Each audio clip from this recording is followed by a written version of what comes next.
Wakil Presiden Yusuf Kala juga sudah memberikan hak suaranya di TPS Sunda Kelapa, Jakarta. Nah, rekan Bimo Cahyo sudah siap dengan laporannya secara langsung untuk Anda. Ya, Bimo, silakan laporan Anda. Ya, terima kasih. Ya, saudara, tempat saya berdiri ini tepatnya berada di TPS 20, Kecamatan Menteng, Jakarta Pusat. Tepat pukul sekitar 8.30 pagi tadi, Wakil Presiden Yusuf Kala yang juga Ketua Umum Partai Golkar beserta keluarga datang ke TPS untuk melakukan pencontrengan. Yusuf Kala sendiri sempat mengantri kurang lebih sekitar 5 menit. Ini cukup menarik karena tidak ada perlakuan spesial buat Yusuf Kala dibandingkan dengan warga-warga sekitar di kawasan Menteng Jakarta Pusat ini. Setelah cukup mengantri sekitar 5 menit, Yusuf Kala pun mendapat bagian untuk melakukan pencontrengan. Nah, di bilik pencontrengan, waktu yang diperlukan memang cukup lama, saudara. Kami perhatikan Yusuf Kala dan juga Bu Mufidah Yusuf Kala menunggu sekitar lebih dari 3 menit.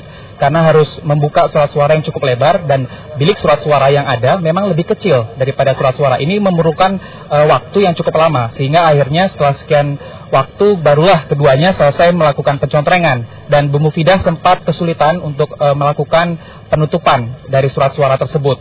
Namun setelah dua-duanya selesai, barulah keduanya menaruh kepada 3 tempat bilik yang kemudian yang pertama untuk DPR, kemudian untuk DPD dan juga untuk DPRD. Kurang lebih sekitar 20 menit Yusuf Kala dan keluarga melakukan pencontrengan di TPS 20 ini.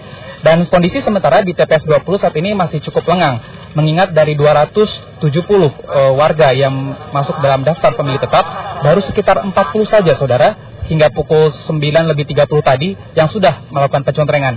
Menurut para saksi dan petugas, ini juga terkait dengan lamanya waktu pencontrengan kali ini, mengingat surat suara yang cukup besar, serta ada 38 partai politik yang tertera dalam surat suara, dan ini menurut mereka cukup menyulitkan warga, terutama bagi mereka yang sudah tua. Dan tadi saya sempat berbincang sedikit dengan beberapa warga yang memang sudah cukup sepuh.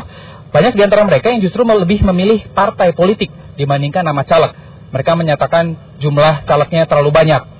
Saudara, hari ini rakyat Indonesia menggelar pesta demokrasi 5 tahunan dalam pemilu legislatif 2009. Dan mulai pukul 7 waktu setempat, warga termasuk para tokoh politik sudah mulai mendatangi TPS-TPS untuk memberikan hak suara mereka.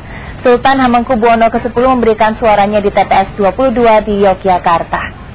Tepat pukul 7 waktu Indonesia Barat, Sri Sultan Hamengkubuwono X beserta istri, Kanjeng Ratu Hemas, dan keluarga lainnya sudah datang di TPS 22, Kelurahan Panemahan, Kecamatan Kraton, Yogyakarta. Namun demikian, proses pemungutan suara di TPS ini baru dimulai pukul 7:30 menit setelah para petugas yang semuanya mengenakan pakaian adat Jawa menghitung seluruh surat suara yang diterima TPS 22. Selain itu, para petugas juga menjalani upacara pengambilan sumpah. Usai memberikan hak suaranya, Sultan mengaku tidak mengalami kesulitan saat mencontreng, meski menurutnya pena yang digunakan sempat macet. Sultan Hamengkubuwono X berharap semua warga Indonesia hari ini menggunakan hak pilihnya. Ia juga berharap proses penghitungan suara yang dimulai siang nanti bisa berjalan dengan lancar.